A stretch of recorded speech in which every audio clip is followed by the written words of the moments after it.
Good afternoon. Welcome to Dollars and Donuts, State School Aid. Again, my name is Michael Guanci. I look after pre-K through 12 school finance for the LSA. So in terms of, excuse me. So the LSA's Fiscal Services Division's role in school aid is we do model the school aid and levy formula, which I'll be going over briefly today. Including both state aid and property tax implications. We provide nonpartisan fiscal estimates for the proposed legislation, including any impacts at the school district level where we have it. And then I can also provide historical data at the state and at the school district level for those who ask. So this presentation is really going to look primarily at state school aid, primarily the implications and the stuff that the legislators look after. I'm not going to go into detail on every slide, but these slides have a lot of information in them. It's sort of designed to be used as a reference. I believe Rodrigo will put a link to this presentation in our group chat, and it is also available on our website under publications and Dollars and Donuts. So just to get started, we have, in the state of Iowa, we have 327 school districts. All these school districts are serviced by 9 area education agencies. Last fall, not fall 2020 enrollment, but fall 19 enrollment, which is what we're basing our fiscal year 21 budget on. We had 490,000 students in the state of Iowa. So when we look at state school aid, there are multiple entities that are involved in financing schools in Iowa. Again, I'm not going to go through all the details here, but overall, agency-wise, we have Department of Education, we have Department of Management, and we have Department of Revenue. All three of these agencies provide some sort of oversight. They also calculate the state aid and property valuations. And also and Department of Revenue especially collects income tax and any state sales tax. As a legislator, your job is primarily establishing the means through which public schools are financed, our aid and levy formula, determining how those mechanisms may change, if any policy changes that you want to do to how schools get financed, and determine how much the state will provide in funding and how much local match property taxes provide. Besides that, Iowa has a unique entity called the School Board Review Committee, and this provides kind of a unique and unusual circumstances which can't be handled through legislation or is after, say, session ends. They also consider the request of modified supplemental amounts, which we'll go through several times in this presentation. Modified supplemental amounts are basically just allowing school districts to be able to spend more money. It gives them a little more spending authority. And then, of course, throughout all this, we do have the federal government providing funding, but federal government dollars generally in education are very targeted for specific educational needs. So now we just kind of get into, where all this money is coming in. So again, school districts are sort of funded by a combination of all of these things. We have state aid, property taxes, penny sales tax, federal funds. We're really going to look right now at that state aid portion. And that portion in our current budget is over $3 billion and is the largest single line item in the state general fund budget. Over 43% of the state general fund budget is this school aid. The school aid formula that we're looking at has goals, and those goals are defined in Iowa code. And they are the equalize educational opportunities, provide good education for all children, provide property tax relief, which we'll discuss in this presentation a lot, decrease the percentage of school costs paid from property taxes, and to provide a reasonable control of school costs. And that's where we get into our sort of equity and equalizations. The school finance formula hasn't really changed much fundamentally since the 1970s, since it was created. There are two main things I want to just point out on this slide. 1973 is really when we begin providing state aid to schools. Prior to this, schools were mainly funded through property taxes. And in 1972, the General Assembly rewrote the school aid chapter and kind of redid a lot of things. One of the most important things that happened was prior to 1992, the growth in state aid was based on economic decisions and economic factors. After 1992, it became a legislative decision. And since the 2000s, we've just sort of fine-tuned the school finance formula, put some categorical aids into per pupil funding, and continue to provide additional property tax relief. So when we look at the school aid formula, everything begins with enrollment. This is one of the most important things. Budget enrollment is based on an October 1 budget enrollment count from the previous year. So this year's funding, or fiscal year 21 funding, was based on enrollments in fall of 2019, October 2019. Each one of our pupils has a weighting of 1. So just think of a 1.0. There are also additional weightings that may be added to pupils. There may be special education. They may generate special education weightings, or they may generate other supplementary weightings, which we'll get into in a minute. When we add that budget enrollment and the additional weightings, this is what we get, what's called weighted enrollment. And this weighted enrollment is used to calculate various components of funding, and it's also used to help calculate property tax relief. So looking at some of those additional weightings in the weighted enrollment, we have the first one up is special education. There are students can be have an additional weighting of 3 different levels, 0.072, 1.21, or 2.74. And this is in addition to the 1.0. These weightings have not changed since 2003. And the funding within the school aid formula does not cover all the costs for special education. Special education students must be educated, and their expenses must be paid for. So this is where the SBRC does come in later on and provides the additional authority for these school districts to expend. Last year's fiscal year 20's special education deficit was approximately $162 million. This will come out of property taxes. Other supplementary weightings also include English language learners. They generate a weighting of 0.22.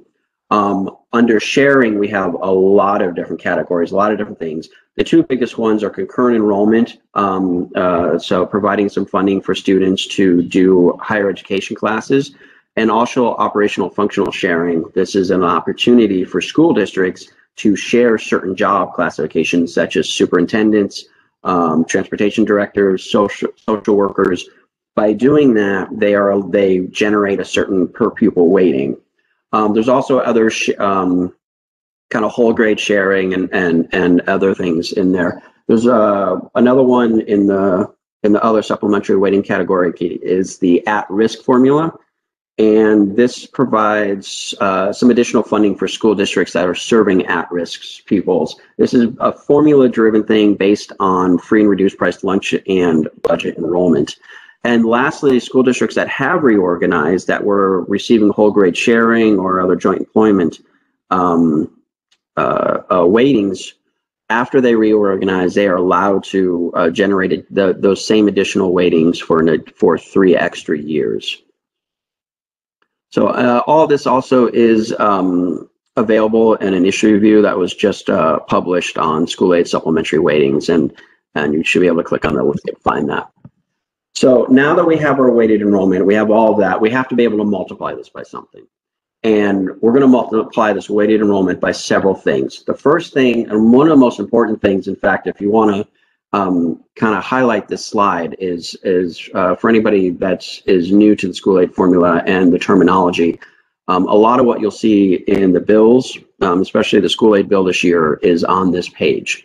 So Chapter 257 establishes that we must have a minimum state cost per pupil. That means that we cannot spend and provide funding at any less than this level.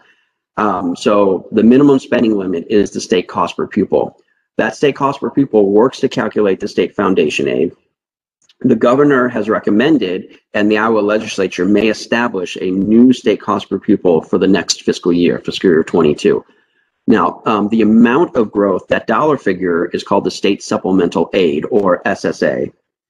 The percentage of how it grows is called the state percent of growth. And some veterans around here will remember this as the allowable growth as well. This is basically how that's going to be, the percentage of how that SSA grows. And you'll hear a lot about this state percent of growth. In fact, this will be primarily what is discussed. So in fiscal year 21, for example, the General Assembly rate, had a state percent of growth of 2.30%. That created an SSA of $158. The General Assembly also added an additional $10 per pupil separate from the SSA, and we'll go through why that happened in just a little bit here. So our new and current state cost per pupil is $7,048.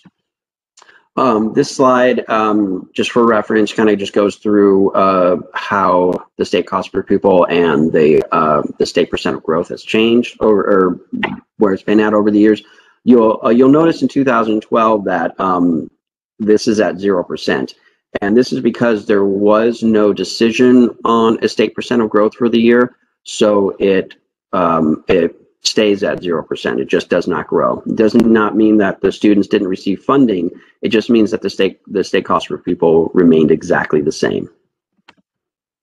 The next thing that we take that weighted enrollment by and multiply it by is the district cost per pupil. And a school district's funding is primarily calculated by doing this pupil count and the district cost per pupil. This increases each year by the SSA per pupil amount. There are school districts that have a higher district cost per pupil than the minimum state cost per pupil. Over half the districts have minimum state cost per pupil is their district cost per pupil, but this is left over from when the school aid formula was established in the 1970s. The General Assembly could only afford to pay so much, so they brought a lot of districts up to a set state cost per pupil, but they allowed the districts that had a higher cost per pupil to remain at that higher cost per pupil. And their state percent of growth and their SSA has increased by the same dollar figure all along. And so this just kind of provides a visualization of those districts. So the highest districts that have the highest state cost per pupil, or district cost per pupil, excuse me, there's 5 of them, and that I believe is at 7,203 currently. So this is where we get the basic school district funding, and that is calculated as simple calculation. Our weighted enrollment times the district cost per pupil equals what's known as the regular program district cost. 70% of all of the funding is based on this formula. But there are other factors that get, and other funding that gets added in. So there's additional district funding for categoricals. These are just kind of targeted spending for teacher salary supplement, professional development, early intervention, teacher leadership. This is generally all state aid, does not come out of property taxes. AEAs also receive funding. AEAs receive a mix of state aid and property tax. They cannot levy on their own behalf, so school districts do it for them. Iowa Code, once the formula is all set, Iowa Code does reduce AEA funding statutorily by $7.5 million each year. Legislative action has further reduced that AEA funding for several years, including an additional $15 million in fiscal year 21. We also have the four-year-old voluntary statewide preschool. Preschool is all state aid. Their enrollment is not counted in weighted enrollment or certified enrollment. It's also not part of a district's combined district cost. It just comes across as sort of miscellaneous income for a school district. But we use the school aid model and formula to calculate how we pay for them. And basically every pupil that is eligible for this program is counted at half of the state cost per pupil. So once we combine all this, we have the combined district cost. It kind of includes that regular program district cost that I mentioned, AA funding, an SBRC approved MSA for dropout prevention, audit adjustments, but again, does not include preschool. So this combined district cost makes up part of a school district's total spending authority. And spending authority is the maximum amount that a school district can spend out of their general fund. Going over that is illegal. And by doing this, this allows sort of equity across the state. So that total spending authority that a school district is allowed to have out of the general fund is going to include those things that listed at the bottom: state aid, MSAs, any state grants, and federal grants, other miscellaneous income. So now I'm going to kind of just get into the nuts and bolts of between state aid and property taxes. The components of that school budget aid and levy funding is made up of three things. And I'll repeat this several times because it's really one of the most important things to remember, is that there's the uniform levy, this is property taxes, our state foundation aid, and this is what's coming from the state's general fund. Both of those together equal what's known as the foundation level. And then we also have our additional levy, and this gets us up to the state cost per pupil. So uniform levy, state foundation aid, additional levy. The uniform levy is really the first funding source for a school district. This is a uniform tax rate across all taxable property in the state. If you have taxable property, you are receiving this levy. Since the rate is uniform, the amount generated per pupil in each of the districts will vary depending on the taxable valuation in the district. So when we look at the examples here, a property poor district may, with that levy rate, may only generate $1,000 a pupil. But a property rich district might generate a lot more with the same levy amount, up to $4,900 per pupil. Our next layer to this cake is the state foundation aid. And this sort of adds this is a backfill up to the foundation level, that 87.5% that I mentioned earlier.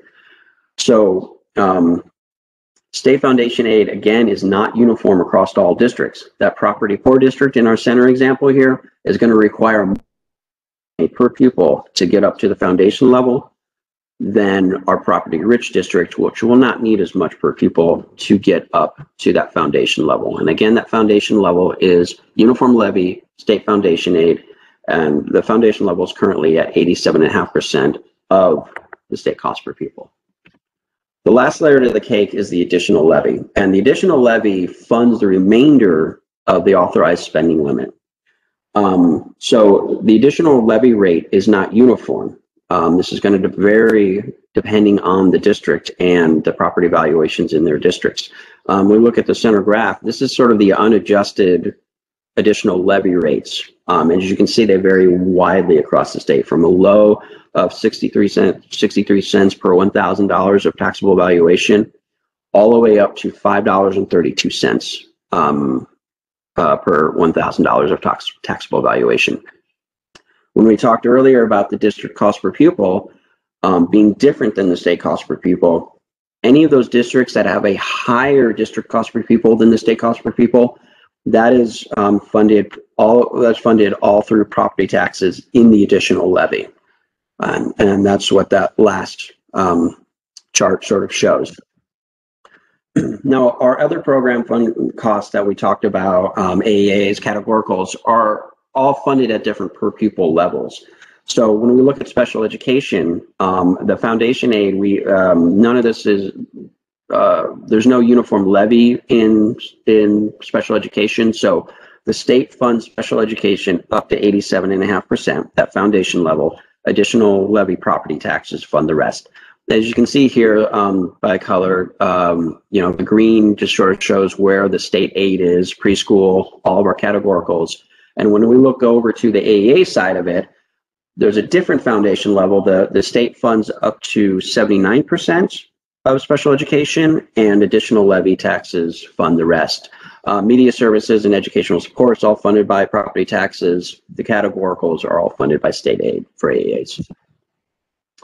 When we look at further looking at those components of the additional levy, there are a lot of factors that influence what the final levy property tax rates will be. And again, this taxable valuations, number of students within the school district, the amount needed for different discretionary programs that are funded through this property taxes. This chart just sort of shows, just gives you a sense of those rates. Each one of those little dots that you see on there is a school district. Your y-axis, your left axis there is the rates per $1,000 of taxable valuation. As you can see, it varies widely. All these are explained in a fiscal topic that I have that's available at that link in here as well. If you want to learn more about each of these items. There are other discretionary levies. A district's total levy rate, that number that you see on your property tax bill every year, includes all these other additional levies. Iowa Code specifies how the funds to these discretionary levies can be spent. The levies do not increase a district's spending authority except for one program, the Instructional Support Program. But this kind of just gives you a sense of again, where those, the different kinds of levies are. When we talk about those modified supplemental amounts again, when a school district receives that additional spending authority to do those expenses, the cash reserve levy is generally where that property tax is going to come out, because the cash reserve levy looks at the expenditures from past years and says, okay, you're allowed to levy for an additional 20%. And so that's where that MSA property taxes generally comes in. We mentioned briefly the Instructional Support Program. This was a program developed when the school aid formula was redone in 1992. Districts may increase its budget by 10% of the regular program costs. It can be funded from a combination of property taxes and income surtax, or just property taxes. There's current law provides state aid to provide some property tax equity. However, this has not been funded since 2012. Again, there's another fiscal topic there if you are looking for more information and want to dive a little deeper into that program. The last thing we'll kind of talk about mainly here is property tax relief. There are several mechanisms built into the formula to provide additional property tax relief.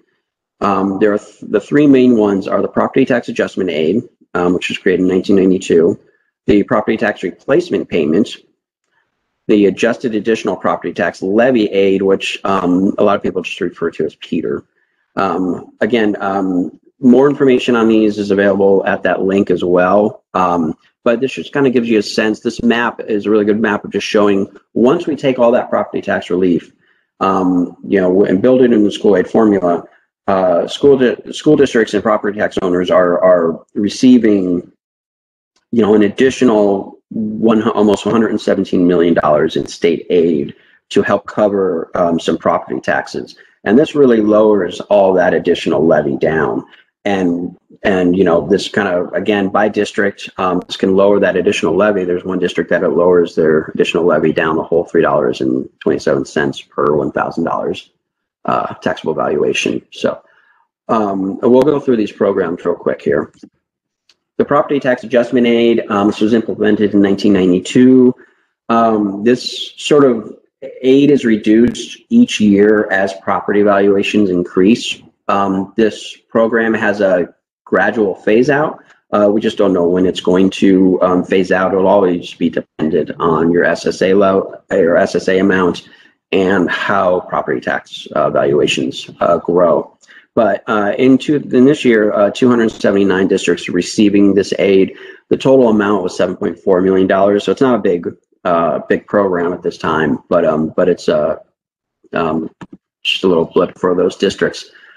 The property tax replacement payment is a very important one. This is a legislative action that must be done each year. And what this does is it takes a look at the 2013 additional levy, which was $750 per pupil. And it says, okay, I'm going to, whatever we add into SSA and that increases that additional levy. In this case, for fiscal year 21, the additional levy was $881 per pupil. The legislature comes in and says, we're going to just bring that back down to the 2013 level, $750, and state aid will pay that remainder. Any increases we've had, state aid is going to cover the increase, so that the additional levy is always at $750 per pupil. So again, this has to be reauthorized each year. If it is not reauthorized, it doesn't go away, but it just stays at that set level. So, so if it were, for example, if it were not reauthorized this year, then it would stay at, basically $881. The final one is the adjusted additional property tax levy aid. This is a combination of funding. It includes a standing appropriation from the general fund of $24 million. And then it also includes a percentage of the money that comes into the SAVE fund. The last few years for the funding, it was at 2.1%. And so we combined that money and then we buy down as many districts as we can to a lower additional levy rate. So for fiscal year 21, there's $34.4 million available, and we bought down 57 districts to sort of an adjusted additional levy rate. That percentage coming from SAVE Fund is growing each year. The 2019 IO Acts Chapter 166, our SAVE Extension Act, created changes to that funding formula, and based on growth factors, that percentage coming from the SAVE portion will increase each year. There's also another component to that bill that we will start seeing the year after next in fiscal year 23. It's called a foundation-based supplement. Remember, we talked about that foundation level is at 87.5%. This takes some additional funding from the SAVE Fund and sort of spreads it out equally per pupil across all districts to raise that foundation level slightly without actually legislatively raising the foundation level. So that's kind of, again, school aid in a, and I make the same joke every year that I'm going at Mach 1 here. It's very fast sort of overview. Again, I feel free to look at the slides, feel free to ask questions, feel free to track me down, tackle me on the floor, whatever you need to do. If you have questions, come find me and ask me questions. I'm happy to educate. I'm happy to talk about this. I've spent a long time learning this, and I'm excited to teach others, anything I've gained knowledge-wise. So some of the last things I do want to talk about, though, is the governor's recommendations for this year, and kind of using some of that same language that I talked about earlier. So for fiscal year 22, the governor is recommending a 2.50% state percent of growth. So that will be an SSA of $176. Again, that $176 is the dollar amount growth for a new state cost per pupil of $7,224. Also recommending an additional $15 million cut to the AEAs, which has been pretty common in the last several years, and a $27.4 million appropriation to the Transportation Equity Fund, which we will discuss briefly. The governor has also made a recommendation for fiscal year 23 of the same amount. You'll see that 2.50% state percent of growth, same thing, but that dollar figure is a lot higher than fiscal year 22. Fiscal year 22, we're looking at about a $20.1 million increase from the general fund. In fiscal year 23, we're estimating this to be almost $140 million. And there's a reason for that we're going to talk about on the next slide. Just kind of some of the things, or actually slide after that, excuse me.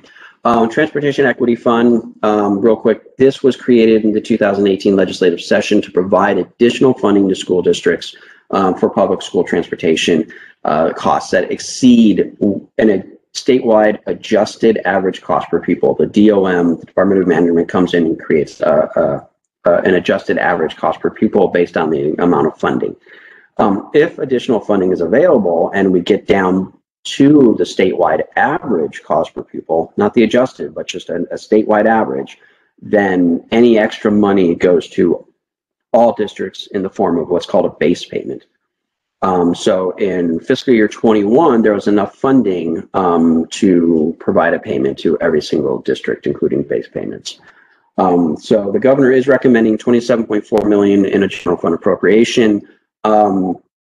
Based on our current calculations and preliminary calculations, this will get very close to the statewide average. There are 218 school districts that have transportation cost above the statewide average. All 218 of those districts would receive a payment of some sort, but it just doesn't quite get down to the statewide average. So in summary, just some things to try and remember as best you can. The state aid schools, established in the 70s, last updated in the early 90s. Everything for funding for school districts is enrollment driven. So one of the most important things to remember here is that enrollment, if you have the kids, then you will get the money. If you do not have the kids, then you will not get the money. The governor recommends that SSA increase each year, and the legislature has debates and creates a new one. About 70% of that school district's general fund budget is calculated using, again, that district cost per pupil times weighted enrollment. It's a major amount of the money is right there. The three components to the fund, that cost is uniform levy, and that's that uniform levy amount, $5.40 per $1,000. State aid backfills it up to a set level, the foundation level. Additional levy fills in the rest. And then there's elements of property tax relief as well.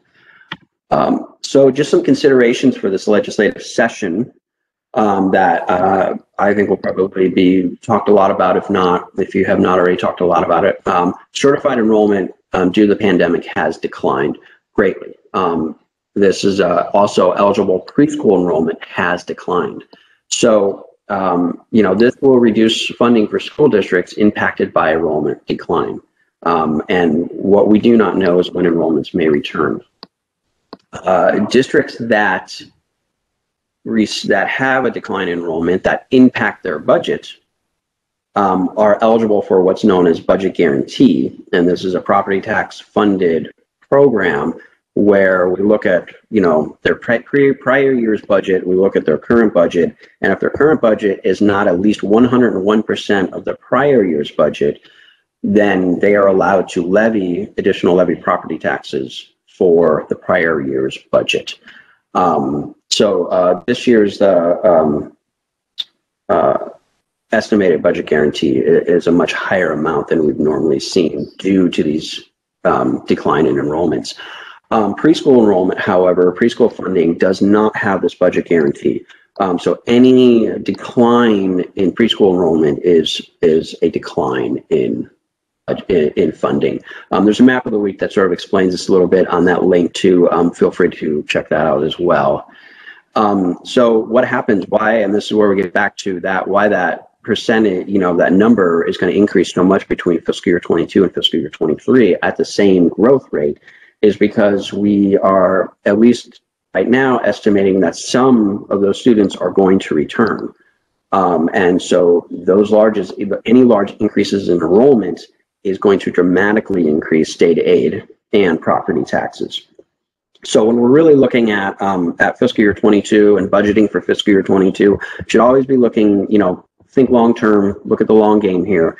And think about fiscal year 23 when you're having your conversations concerning state aid. It's going to be very important to look at that number and remember that that's going to be impacted by whatever state percent of growth you choose to do this year. And then also, there's going to be just lasting impacts of COVID-19's impact on school budgets in general. There's one more link I did want to point out to you, the LSA's COVID-19 analysis and resources page. This is not just school aid. This is not just for school districts. This is for everything COVID related. When we produce a product or a document or anything talking about COVID related funding, it will always automatically show up on this page. So, yeah. The last thing I did want to talk about, just one of the products that we do have real quick that I hope that you can try and use. If you're very curious about historically how this looks in your legislative district, we do have what's known as our interactive school aid funding page, and you can go by legislative district.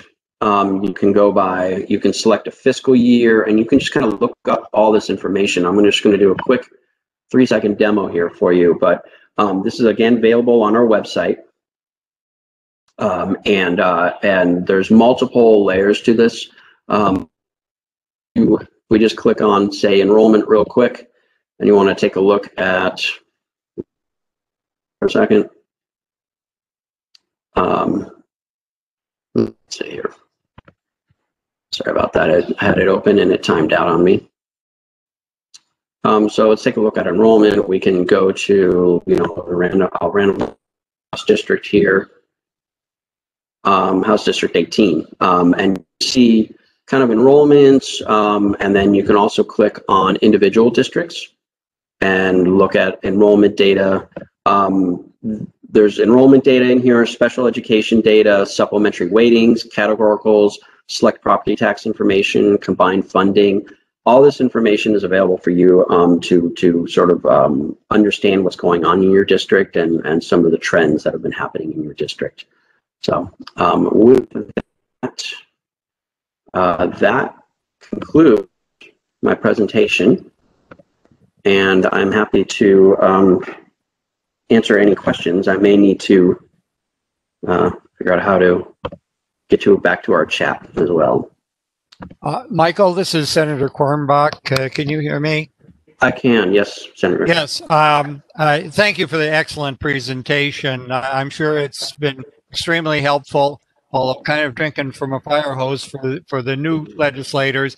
It's very useful for those of us who've been around a couple of sessions as well. I've been trying to click on your various links, and I'm at home. They are not coming up on the presentation. What I would surely appreciate, and I imagine others as well, if you could send us your slideshow, especially if the links are active on that. And if the links aren't active, if you could also separately send us the links. Yeah. Sorry to impose on you, but that's that would be very helpful. Certainly, sir. I don't have a list of all who is on this, unfortunately. If you go into the group chat, I'm being told the link on the website is there, and that will download a PDF version of the presentation. And with that, you will be able to get into those links on the PDF version. Also, again, it's also just located on our webpage under fiscal analysis, publications, fiscal analysis, dollars and donuts. Okay, I clicked. I will send you one at least though. So when I've finished it. Okay, I clicked on the one link. I got to the interactive district page.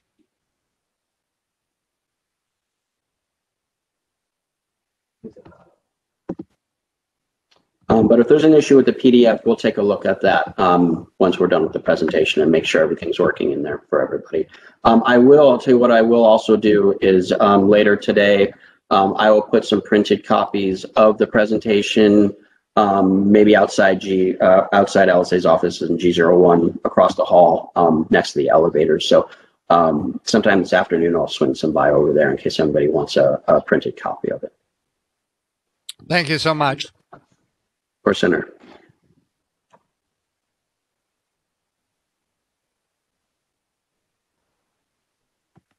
Okay.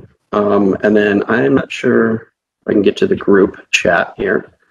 I forgot to open that up before we went in. Do we have any questions in the group chat? No. Okay. Again, I'm available for questions here. My information, contact information is on the back of this, and I do my best to sort of, go to the floors of both chambers when I can and when the opportunity presents itself. So please don't hesitate to stop me, ask questions. I'm happy to sit down with the presentation and dig in deeper at any point in time.